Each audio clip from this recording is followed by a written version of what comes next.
लेकिन इसी बीच एक बड़ी खबर भी आपको जल्दी से बता दें, महाराष्ट्र की राजनीति से बड़ी खबर आ रही है। खबर है कि महाराष्ट्र में सीएम को लेकर मामला गहराता जा रहा है। सूत्रों के हवाले से खबर है, एकनाथ शिंदे कैंप ने अजीत पवार से सीएम के लिए समर्थन मांगा है। सूत्र यह भी जानकारी दे रहे हैं कि शिंदे के करीबियों के साथ अजीत पवार के करीबियों की घंटे भर तक मीटिंग हुई है और उसी मीटिंग के दौरान सीएम की कुर्सी के लिए समर्थन की भी मांग की गई है।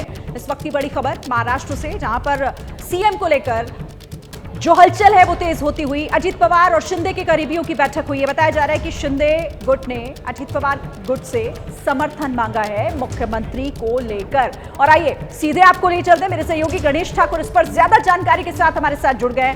गणेश, बताया जा रहा है कि समर्थन की मांग को लेकर यह मीटिंग हुई है दोनों गुटों के बीच, क्या जानकारी और है हमारे पास?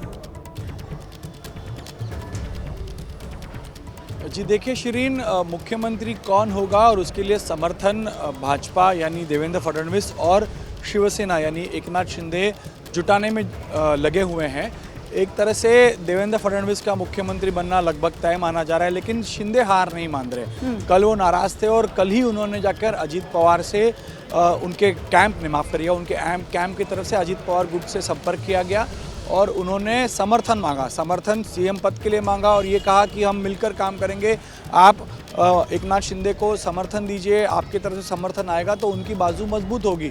इस पर अजीत पवार ने कोई रुख नहीं अपनाया है, क्योंकि अजीत पवार और उनकी पार्टी की तरफ से पहले से ही ये तय किया गया है या उनकी मंशा या उन्होंने ये मान लिया है कि देवेंद्र फडणवीस ही मुख्यमंत्री की चॉइस होंगे, हमें उन्हें समर्थन करना है। हाँ। तो इसी वजह से एकनाथ शिंदे गुट की तरफ से एक अजीत पवार के कैंप को संपर्क किया गया कि आप समर्थन दीजिए, लेकिन समर्थन मिलता हुआ फिलहाल नहीं नजर आ रहा है और बातचीत का दौर चल रहा है। जो दिल्ली से फैसला होगा वो मान्य होगा, दूसरी तरफ कोशिशें भी हो रही हैं। क्या माना जाए, कब तक ये तस्वीर साफ होती हुई दिख रही है?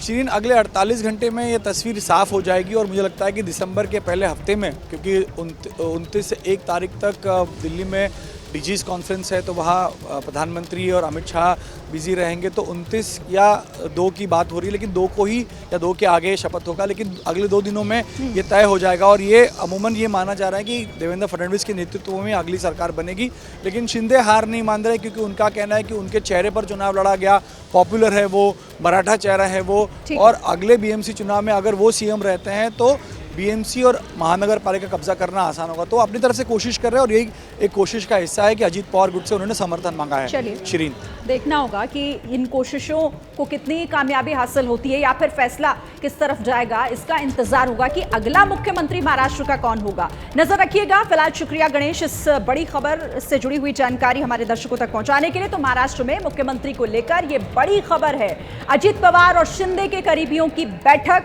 सूत्र ये जानकारी दे रहे हैं कि घंटे भर दोनों नेता आमने सामने बैठे हैं और सीएम की कुर्सी को लेकर ये बातचीत हुई है, ये मुलाकात हुई है। देखिए, महाराष्ट्र के नतीजे आए 3 दिन हो चुके हैं, लेकिन मुख्यमंत्री कौन होगा इस पर अभी तक सस्पेंस बना हुआ है। इसी बीच शिंदे गुट के सांसदों ने पीएम से मिलने का समय मांगा है। उधर रामदास आठवले के बयान ने भी सियासी पारा चढ़ा दिया है।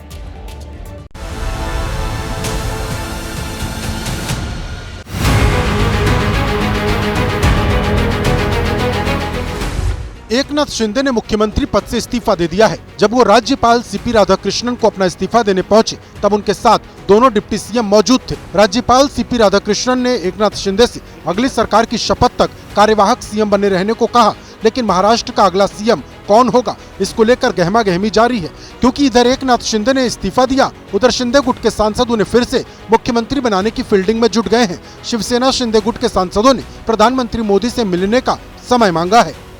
देखिए, कार्यकर्ता के मन की भावना ये है कि फिर से शिंदे साहब आएंगे। अनेक लोगों की भी इच्छा है, जो उन्होंने एक कॉमन मैन करके काम किया है, खुद को सिर्फ सीएम न समझते हुए इतनी सारी योजनाएं। He was leading the government, he was the captain of the government. दूसरी तरफ फडणवीस के समर्थक उन्हें सीएम बनाने की मांग कर रहे हैं। इस बीच एक बड़ा दावा केंद्रीय मंत्री रामदास आठवले ने किया, जिनका क्या फॉर्मूला है, पहले वो सुन लीजिए। मुझे लगता है कि देवेंद्र फडणवीस जी को मुख्यमंत्री बनाना चाहिए। एकनाथ शिंदे साहब को केंद्र में मंत्री बनाया जा सकता है और दूसरा कोई वहाँ डिप्टी सीएम शिवसेना का बनाया जा सकता है। ऐसा कोई मार्ग निकालना चाहिए। चुनाव से क्या पहले कोई ऐसा डिसीजन हुआ था कि एकनाथ शिंदे को ही बाद में मुख्यमंत्री बनाया जाएगा? तो ऐसा कोई डिक्लेयर नहीं हुआ था।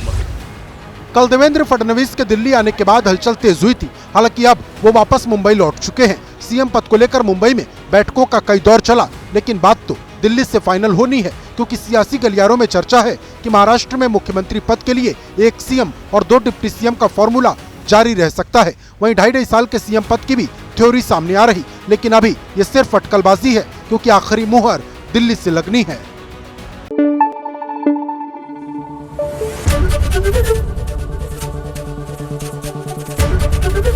एबीपी न्यूज आपको रखे आगे।